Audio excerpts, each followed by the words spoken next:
Once again, good morning. We'll continue with same chapter and the topic will be debentures. Sources of finance हम discuss कर रहे थे. Sources of finance में हमने एक source कर लिया था discuss which was the shares. इसमें दोनों टाइप्स के शेयर इक्विटी एंड प्रेफरेंस हम कर चुके हैं. उसमें मीनिंग उसका, फीचर्स, मेरिट्स, डीमेरिट्स, प्रेफरेंस की टाइप्स, ये हम सारा कुछ कर चुके हैं. Now will start with debenture at a source of finance for the company. अगर हम बात करें डिबेंचर्स और शेयर्स में जो one of the main differences वो ये है कि जो शेयर्स हैं वो ओनर्स फंड्स हैं. अगर आपको चार्ट जो मैंने बना के दिया था पहले आपको, आप वहाँ पे देखो, when we classified it on the basis of that ownership, shares were there in owners funds, debentures were there in the borrowed funds. ऐसे ही है, शेयर्स अपना पैसा है शेयर होल्डर्स का, ओनर्स का पैसा है. डिबेंचर जो मनी है वो किसी से लोन लिया, बोरोड फंड है. डिबेंचर जो पैसा किससे लोन लिया मीन वापस करना ही करना है ना. शेयर वाले केस में हम कह रहे थे कि they are irredeemable, never refunded कहते हैं ना हम.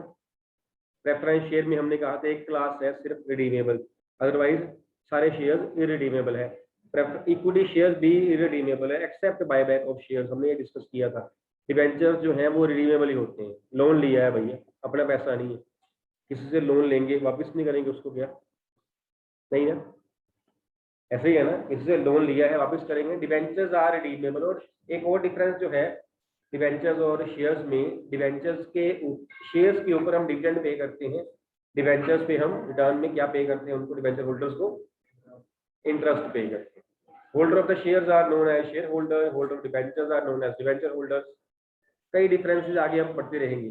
One of the main differences between debentures and shares, जो डिविडेंड होता है on shares that is dash against profits. आपको बॉडी चार्ज याद है, बस मीनिंग नहीं याद इसका मतलब, फिर तो एप्रोप्रिएशन ही होगा, क्योंकि वर्ड से दो हैं, या वो चार्ज है या वो एप्रोप्रिएशन. अगर चार्ज टीचर ने गलत कर दिया तो appropriation, but the point is कि मीनिंग क्या है इन दोनों का, चार्ज और एप्रोप्रिएशन का. एप्रोप्रिएशन डिपेंड करती है प्रॉफिट के ऊपर. अगर प्रॉफिट होगा तो होगा, अगर नहीं होगा तो वो पे नहीं होगा. Like dividend on preference, dividend on shares is an appropriation. तब मिलेगा जब प्रॉफिट होगा, है ना. जो इंटरेस्ट ऑन डिवेंचर्स है या इंटरेस्ट ऑन बैंक लोन है, they are charges against profits. वो आपको देने ही पड़ेंगे. यू कांट से इस साल की प्रॉफिट नहीं हुआ, बैंकर्स को आप नहीं कह सकते हो हम आपका इंटरेस्ट नहीं देंगे जी, हमें इस साल प्रॉफिट नहीं हुआ, अगले हमारी एसेट को जो उन्होंने मॉर्गेज की होगी उठा के ले जाएंगे. ऐसे ही होगा. Interest on debenture is a charge against profit. ये आपका अभी थेरिकली काम आ रहा है, आगे जाके 12th में अकाउंटेंसी में ये न्यूमेरिकली भी काम आएगा ये वाला पॉइंट कि what are charges and what are appropriations. Numerically बात करेंगे तब इसको सॉल्व करेंगे. सो ये मेन डिफरेंसेस है. जब हम आगे डिस्कस करेंगे तो और डिफरेंसेस भी निकलेंगे. इन बातों से जो मैं डिफरेंस करके आपको बताया है, आपको डिवेंचर्स का मीनिंग ऑलमोस्ट क्लियर हो जाना चाहिए. Debenture is dash fund, borrowed fund. On debenture, dash is paid as return. Holder of debentures are known as. ये बातें लिख सकते हो आप, लिख सकते हो, है ना. डिबेंचर है क्या, इसको अगर हमें डिफाइन करना हो ना, हम कहते हैं it is an acknowledgement of debt. It is an debenture is an acknowledgement of debt. Acknowledgement का मतलब मानना, उसको भी एक्नॉलेज. यस, डेट मतलब लायबिलिटी है. हम एक्नॉलेज करते हैं कि हाँ जी हमने आपके पैसे देने हैं, हमने आपसे लोन लिया हुआ है. And the holder of debenture, जैसे हमने पहले डिस्कस किया, known as debenture holders, but is paid in return to debenture holders, it is known as interest which is charge against the profits. Done. ये यहाँ पे ये मीनिंग है. And it is one of the very important source of medium और long term finance. Medium term finance के लिए बड़ा important है ये लोन वगैरह, डिवेंचर्स वगैरह. और लॉन्ग टर्म फाइनेंस, मीडियम कौन सा होता है, 5 years वाला, अप टू 5 years, 1 to 5, और 5 से ऊपर वाला जो हो वो लॉन्ग टर्म का होता है. ये भी याद है, हमने पीरियड की बेसिस पे डिफरेंशिएट किया था, क्लासिफाई किया था. शॉर्ट टर्म दूसरा, मीडियम टर्म तीसरा, लॉन्ग। शॉर्ट टर्म जो 1 साल से कम का है, मीडियम जो 1 to 5 years का है, लॉन्ग जो 5 से ज़्यादा साल का है। तो डिवेंचर्स जो है ये मीडियम और लॉन्ग टर्म का बड़ा इंपॉर्टेंट सोर्स ऑफ फाइनेंस है। कंपनी जनरली पैसा यहाँ से अरेंज करती है, यहाँ से पैसा अरेंज करती है कंपनी, ठीक है। तो ये आपका मीनिंग है। और डिवेंचर्स के ऊपर जैसे हमने पहले कहा इंटरेस्ट जो है हम वो पे करते हैं, और वो interest percentage it is pre fixed, पहले बताई होती है। हम कहते हैं से हम कहते हैं 6% डिवेंचर। इसका मतलब क्या हुआ कि इन डिवेंचर्स के ऊपर जो रेट ऑफ इंटरेस्ट है वो 6% है। 7% डिवेंचर, 8%, उसको आगे प्री फिक्स करना, ये जो है वो शो करता है उसके ऊपर हम कितना इंटरेस्ट जो है वो पे कर रहे हैं। Done. Meaning I hope clear है आपको। इसमें कोई पॉइंट आपने पूछना हो, ये मीनिंग ही इसकी फीचर्स बन जाएगी, मीनिंग ही फीचर्स बन जाएंगी। Debenture is acknowledgement of debt, debentures को हम इंटरेस्ट पे करते हैं, इंटरेस्ट इज चार्ज, इंटरेस्ट का रेट फिक्स होता है, हर हाल में पे किया जाता है। ये सारा कुछ जो है डिवेंचर्स की फीचर्स ही बन जाएंगे। Next will move to the advantages of debentures.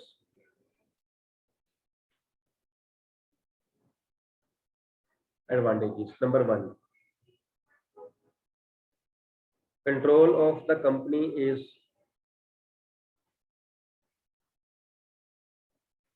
not diluted because dash, control of the company is not diluted in case of debentures because dash,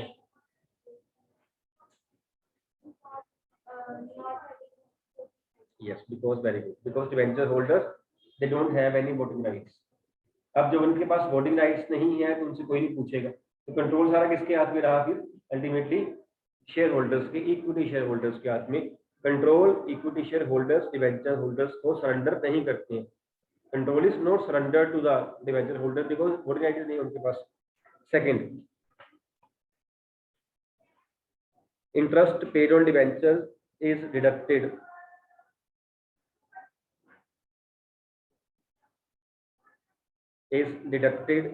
while calculating dash। ये पॉइंट हमने preference shares में किया हुआ example लेके, is deducted while calculating preference shares की कहीं demerits पे point किया था। अब प्रेफरेंस शेयर व डीमेरिट्स खोलो और वहां देखना शुरू कर दो। हाँ जी, रिटेन्ड मीनिंग बनता है, सेंस बनती है तो देखना पहले। एम जो मर्जी वर्ड याद आए वो लगा दे, ऐसे ना करना, सेंस बनती हो। Interest paid on debenture is deducted while calculating, नहीं, व्हाइल कैलकुलेटिंग प्रॉफिट भी नहीं। चलो प्रॉफिट कर लेते हैं, कौन सा प्रॉफिट? नहीं, इसीलिए मैं प्रॉफिट वर्ड यूज नहीं कर रहा था, आप कहीं और निकल जाओगे। प्रॉफिट वर्ड नहीं, हालांकि मैं उस वर्ड को प्रॉफिट से रिप्लेस कर सकता हूँ।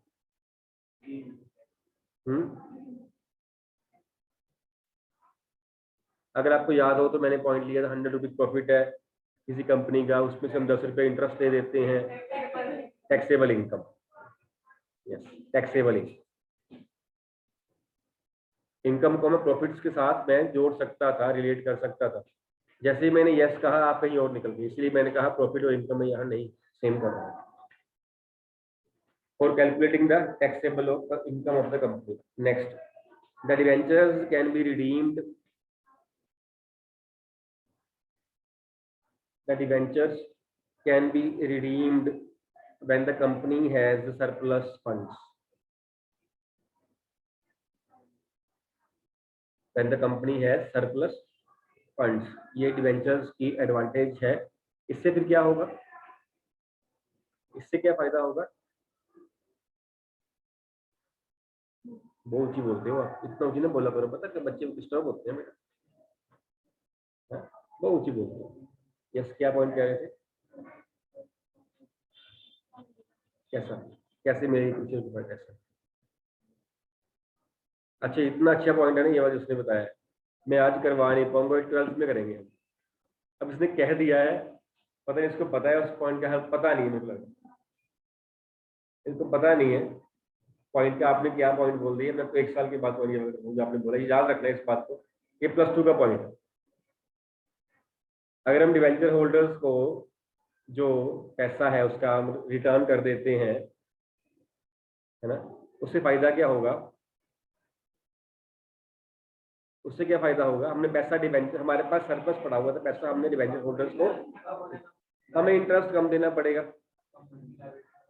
कंपनी की लायबिलिटी कम हो जाएगी, हमें इंटरेस्ट कम देना पड़ेगा। इस पॉइंट को ना मैं रिलेट करूंगा, एग्जैक्ट तो नहीं है +2 का पॉइंट वाला, इसको रिलेट करूंगा तो +2 एक पॉइंट टॉपिक है पूरा, और न्यूमेरिकल है, बिजनेस स्टडीज में एक न्यूमेरिकल है, इस पॉइंट से रिलेट कर रहा है, हल्का सा, ज्यादा नहीं, थोड़ा सा याद रखना, साल के बाद बात करेंगे, ठीक है, रखोगे याद।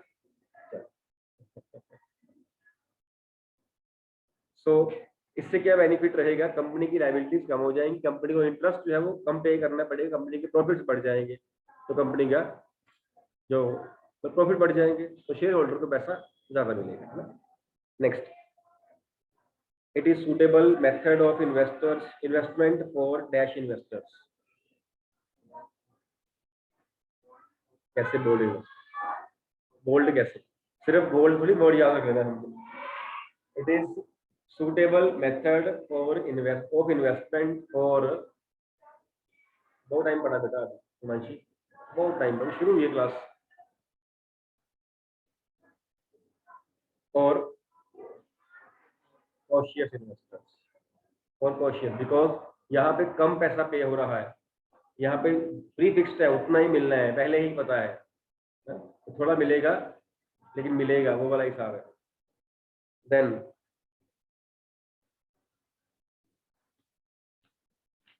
ये आपके एडवांटेजेस है, उसके बाद disadvantages. It is not suitable for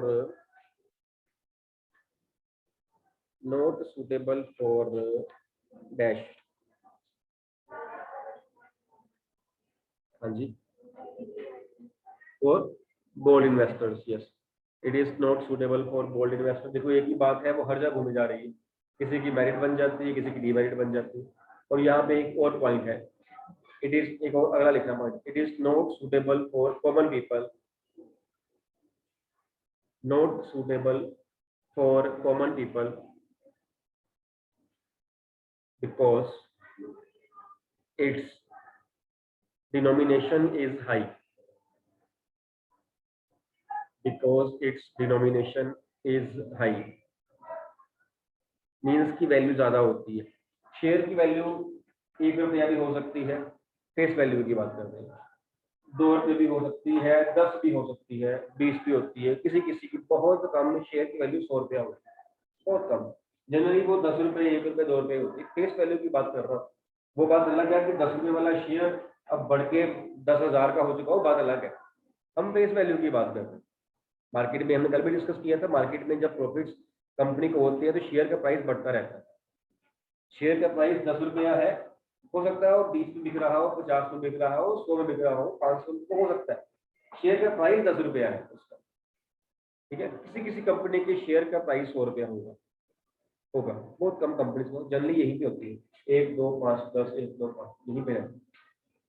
means अगर 10 रुपया शेयर है का प्राइस है, मान लेते हैं फेस वैल्यू, मेरे पास 100 रुपये इन्वेस्ट करने को है, तो मैं इजीली इन्वेस्ट कर सकता हूँ, क्योंकि जो शेयर की डिनोमिनेशन है वो लो है, डिबेंचर्स की जो डिनोमिनेशन है वो हाई होती है, डिबेंचर जो होते हैं 1000 रुपये से, 1000 रुपये का एक, 5000 रुपये, मेरे पास रुपये ही लगाने को 100 है, मैं कैसे लूंगा वो, debentures shares can't be issued in fractions, आधा तेरा आधा मेरा नहीं हो सकता, या पूरा तेरा या पूरा मेरा, इसकी ये नहीं मिलते आपको, डिबेंचर नहीं मिलेंगे 10 रुपए के, 5 रुपए, 1 रुपए, मेरे बोलेगा 1000 रुपए के, 1000 लो, अगर किसी के पास, मेरे पास रुपये लगाने को 100 है सपोज, तो मैं डिबेंचर कैसे परचेज कर सकता हूँ, मैं कर ही नहीं सकता, ये हाई डिनोमिनेशन है, मैं शेयर परचेज कर सकता हूँ, तो वो 10 का भी मिल जाएगा, वो 2 का भी मिल जाएगा, 1 का मिल जाएगा, वो 100 का भी मिल जाएगा, समझ आ रही है मेरी बात, it's denomination is high.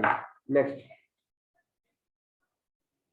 debentures put a dash on the earnings of a company, put a dash on the earnings, हाँ जी, permanent burden on the earnings, put a permanent burden on the earnings. How permanent burden? Interest उसका fix है, वो देना ही देना है, because interest fix है, ऊपर से वो चार्ज है, वो देना ही पड़ेगा, इररिस्पेक्टिव ऑफ प्रॉफिट्स और losses by the company, interest देना ही पड़ेगा। Next,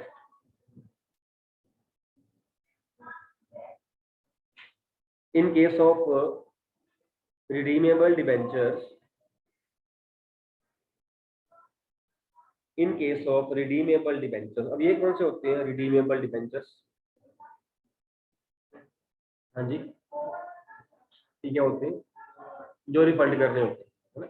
in case of redeemable debentures the company has to arrange, the company has to arrange for finance even in the period of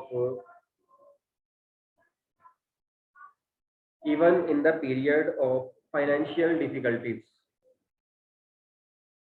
even in the period of financial difficulties means हमने as a company हमने debenture issue किए, loan लिया, simple सी बात करें, loan लिया debenture की form में, suppose 5 साल के लिए, अब 5 साल पूरे होने को आ गए and we have to redeem the debentures, but we as a company are in financial difficulty, ऐसा नहीं है हमारे पास, वापस वो करना है, जहां से मर्जी अरेंज करना पड़ेगा, because we have to repay the loan जो लिया हुआ है हमने। ऐसे ही होता है, बैंक की कहीं कोई इंस्टॉलमेंट आ जाए, कोई किस्त हमने देनी हो, कोई हम कहते हैं पैसे है नहीं, कहाँ से लेंगे, जहां से मर्जी लो, देनी पड़नी है। ऐसे होता है कि नहीं होता है? कई बार ये आपने देखा होगा, मूवीज में होता है, सीरियल्स में होता है, सुनी सुनाई बात, ऐसा होता है कि नहीं, है ना? इंस्टॉलमेंट देनी है, उसने लेने आ जाना है इंस्टॉलमेंट, या उसने हमारे बैंक से पैसे काटने हैं, सपोज हमें जहां से मर्जी पैसे देने पड़ेंगे, even in the time of financial difficulties the company has to arrange for money, because पैसे हमने अब वापस करने हैं, करने का टाइम आ गया है। अगर वापस नहीं किए पैसे तो क्या होगा, फिर क्या होगा, पैसे नहीं मिलेंगे, एसेट्स जो हमने मॉर्गेज की हुई है वो ले जाएंगे हमारे।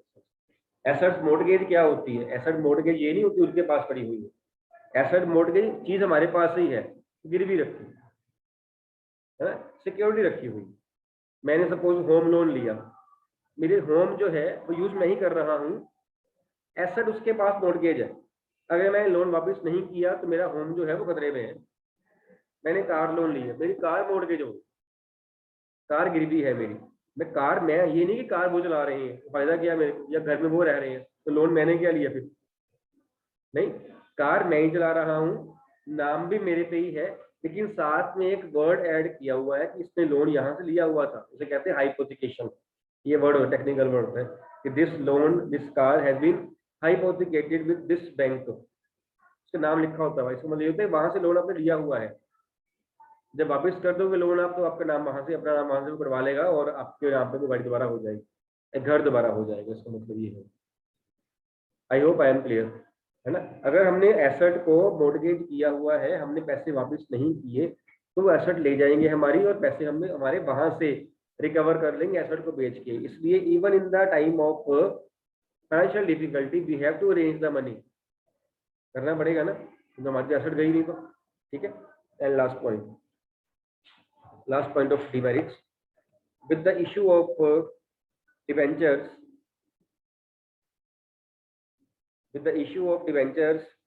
the capacity of the company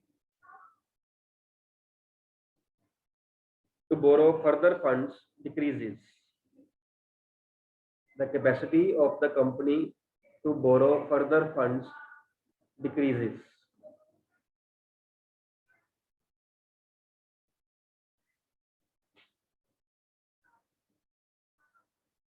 company की कैपेसिटी कम हो जाती है और पैसा लेना हो तो।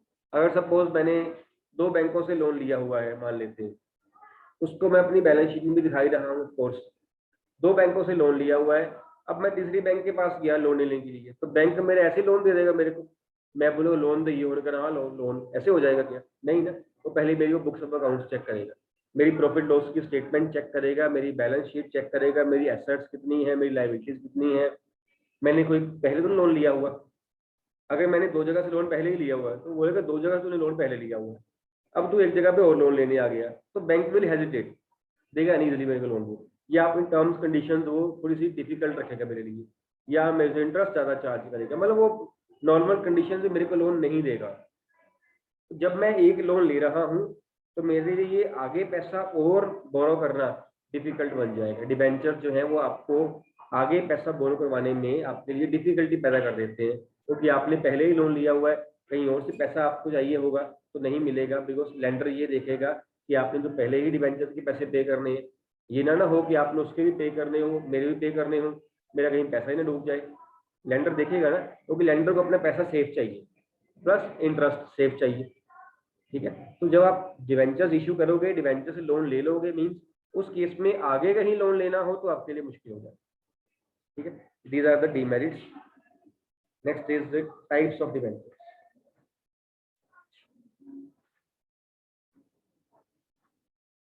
टाइप्स ऑफ डिवेंचर जो है वो टाइप्स ऑफ प्रेफरेंस शेयर से काफी मिलती है आपस में।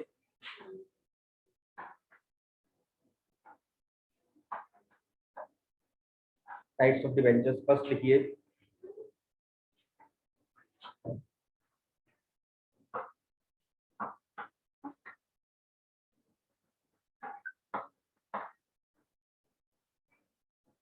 Simple and secured. सिंपल को अगर आप फॉलो करो तो अनसिक्योर्ड भी लिख सकते हैं, unsecured and secured debentures. Name से ही क्लियर हो रहा होगा मीनिंग आपको, कोई एक्सप्लेन कर सकता हो?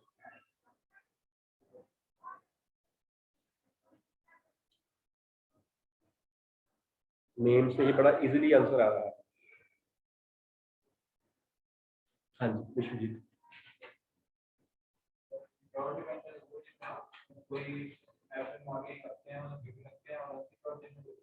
बिल्कुल, जिसमें एसेट मॉर्गेज नहीं की जाती, बिल्कुल ठीक है, वो अनसिक्योर्ड है।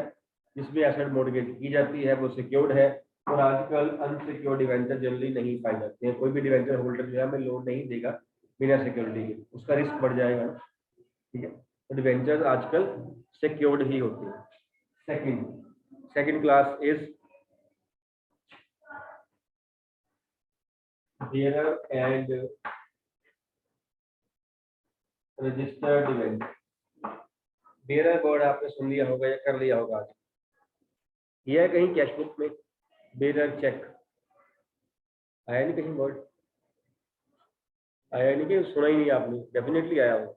बेरर चेक, क्रॉस्ड चेक आया है ना, बीआरएस में भी आ गया होगा, पोस्ट डेटेड चेक कहीं ऐसा वर्ड आ गया होगा। What is this? Bearer cheque same ही है बेरर डिवेंचर। सीधा आप डिवेंचर ही बता दीजिए मेरे को, छोड़ो बेरर चेक। बेरर डिवेंचर्स क्या हो सकते हैं?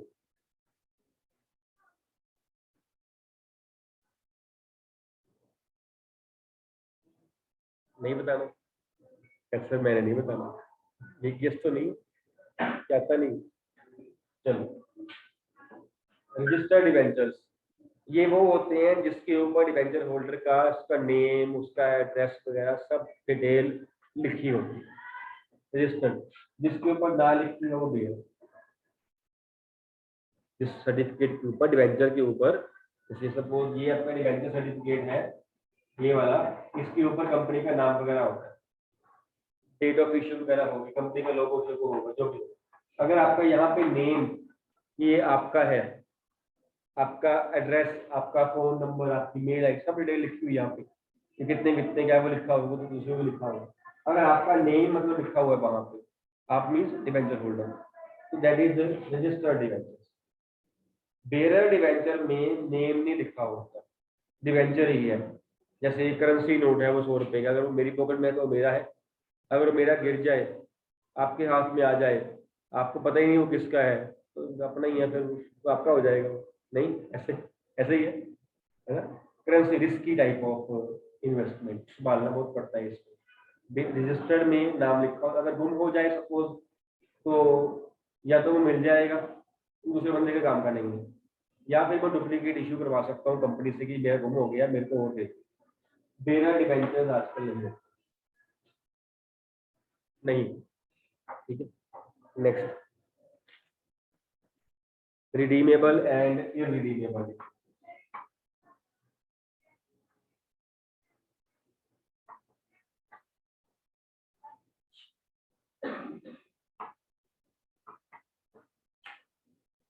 रिडीमेबल एंड पॉइंट से क्लियर है, जो पैसा हम कुछ टाइम पीरियड के बाद वापस कर देंगे कंपनी को, which can be refunded, which can be paid back to the debenture holders, that is the redeemable debentures. और जो नहीं कर सकते, नहीं करेंगे, वो irredeemable debentures. Then convertible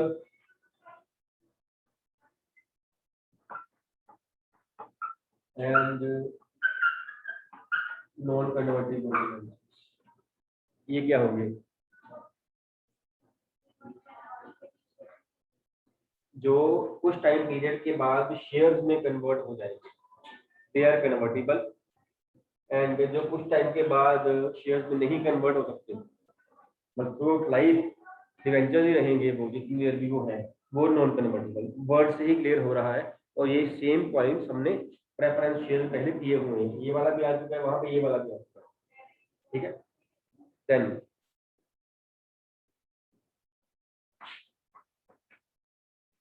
first and second debenture, लेके आपको है उनका नाम फर्स्ट साइड, ये लेके हम फर्स्ट डिवेंचर सेकंड डिवेंचर कौन करेगा इसे एक्सप्लेन? बहुत इजी है, जो फर्स्ट है वो फर्स्ट, सेकंड है वो सेकंड, एक्सप्लेन कौन करेगा? What is first and second?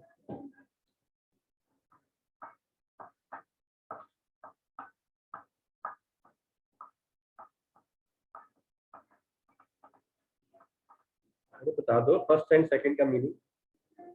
अभी पीछे किसी ने ले कहा, तो ले ये क्या बात है ना? तो कोई बंदा हैवी सा तो वर्ड आए ना, redeemable, irredeemable, convertible, non convertible, चल तो है, पर कर रहे हैं बेयरर, रजिस्टर्ड, ये क्या है? फर्स्ट एंड सेकंड है ही, फर्स्ट एंड सेकंड। ये क्या है? कुछ भी, वही है जो सोच रहे हो, वही है, बताना ही आपने है बस। इट इज यस, यही आंसर है। It is that kind of debenture. ये तब होंगे पहली बार जब दो तरह के डिवेंचर है कंपनी के पास, 7%, 8%, 6%, 7%। तो उसमें से पहले किसको मिलना है? हम कहते हैं डिवेंचर होल्डर्स को पहले पे कर दो, शेयर से पहले। जब पैसा पे करने की बारी आए, कंपनी लिक्विडेट हो रही हो, डिवेंचर होल्डर्स कौन से पहले को पे किया जाएगा?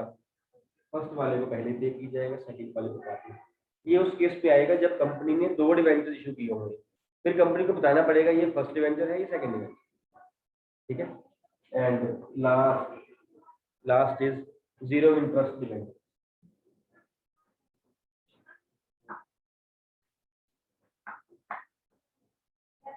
जीरो इंटरेस्ट डिवेंचर, ये भी नेम से क्लियर? हाँ जी, नेम से क्लियर है। इसमें कोई इंटरेस्ट ही नहीं मिल रहा, नहीं मिल रहा, तो फायदा क्या है लेने का? ये हम पैसा क्यों लगाएंगे? इंटरेस्ट कोई नहीं मिल रहा, क्या तो दिया हमने इस पे। इन्वेस्टमेंट कैसे रही? लाख रुपया लगाया था, लाख ही वापस मिल गया 5 साल के बाद, काहे की इन्वेस्टमेंट?